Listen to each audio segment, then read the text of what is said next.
Hi and welcome to video 14. This video series for Unit 4, Topic 1 of Math Methods curriculum. We're looking at optimization, and we're going to do a second optimization of a theoretical or a geometric question again. So in this question we're asked to find the equation of the line through the point 3, 5 that cuts off the least area from the first quadrant. So let's have a quick look at what this means, and then we'll have a talk about what we're being asked to do. So first of all, find the equation of the line through point 3, 5. So 3, 5 is, let's say, about here, and there's some line through there that follows the form y equals mx plus c. It's set a line, so it's a straight line, and we want to get that line. Like, I could change this line. I could have it go down like this, or I could have it go like this. We want to get that line such that it minimizes this area. So hopefully you can see that if I call this A and this B, A and B are our x and y intercepts, and we have an area which is equal to a half AB for whatever A and B are. So that's the first thing that's important. Now that means that this coordinate here is A comma 0, and this coordinate here is 0 comma B. So I'm just building an understanding still, which is my step 1. Now I want to find how I can relate A and B to the information I have. So I know that y equals x plus c. So let's start that off. Y equals mx plus c. That's given this, it's a straight line. And I know that c is equal to b, because c is always the y-intercept. So I've now got this. Y equals mx plus b. I also know that when y equals 0, x equals a, because that's the x-intercept.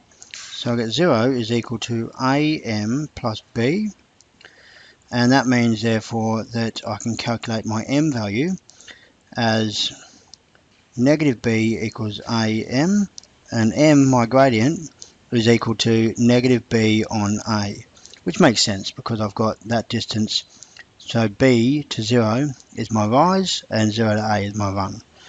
So therefore my function now is y equals negative b on a x plus b. So I've got y and x together, but as a function of a and b. I also know it goes through these coordinates, 3, 5. So therefore when x equals 3, y equals 5. That's known, that's on in the question, and I've sketched it on there. So I get 5 is equal to negative b on a times 3 plus b. So this is my relationship I'm going to use, because I've got area here, the thing I'm trying to optimize or minimize, and I've got a relationship here between a and b. And it looks to me like the easiest thing to do is going to be eliminate the a.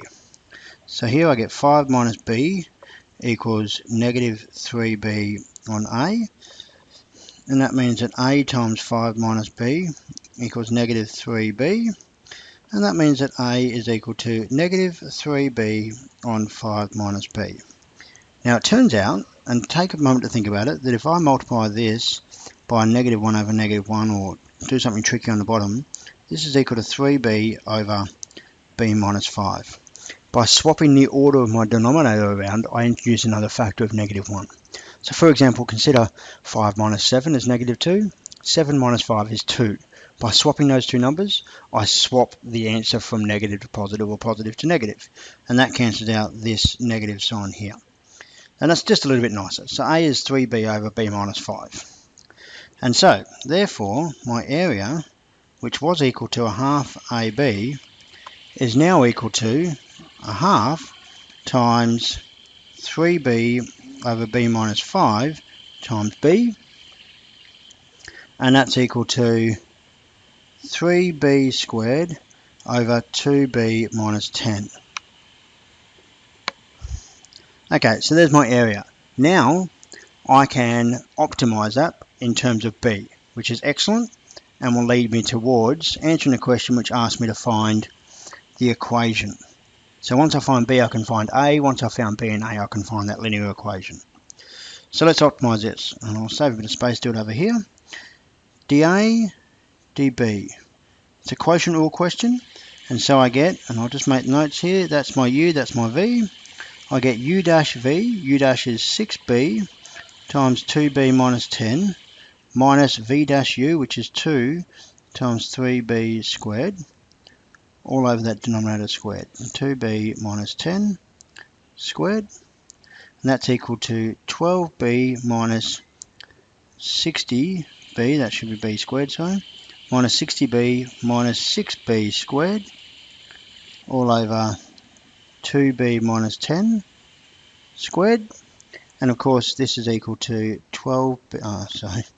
6B squared minus 60B over 2B minus 10 squared. Now, I want to let dA dB equals 0. This is our big step here to calculating the value of our minimum or maximum. So by letting that equal 0, I can now solve this, and this is that null factor theorem again. That must be 0 to make this work. So therefore 6B squared minus 60B must equal 0, which means that 6B outside of B minus 10 must equal 0, and therefore B equals 0 or 10. Now have a look at B equals 0 up here. If B is equal to 0, I get something like this. If B is equal to 0, it goes to the origin, and it creates what I would imagine would be not only a maximum area, but an infinite area. So we're not going to use B equals 0. Instead, we're going to assume that B equals 10 as our minimum, and we're going to test that theory. So I've got my dA dB, and I can put in B's, calculate my dA dB's, and do a gradient table test. So 10 gives me a gradient of 0. Let's test 9 and 11. So I've put those values in, 9 and 11, along with the 10, and this will give me an understanding of whether we're dealing with a minimum, or of course if we're dealing with a maximum. So let's have a look. If I put 9 into this dA dB, which is this version here, I get 6 times 9 squared minus 60 times 9, which is 54 times 9 minus 60 times 9, so that will be negative 6 times 9, so negative 54, over something that's squared on the bottom, which is positive, so therefore this will be negative because it'll be a negative value over a positive value.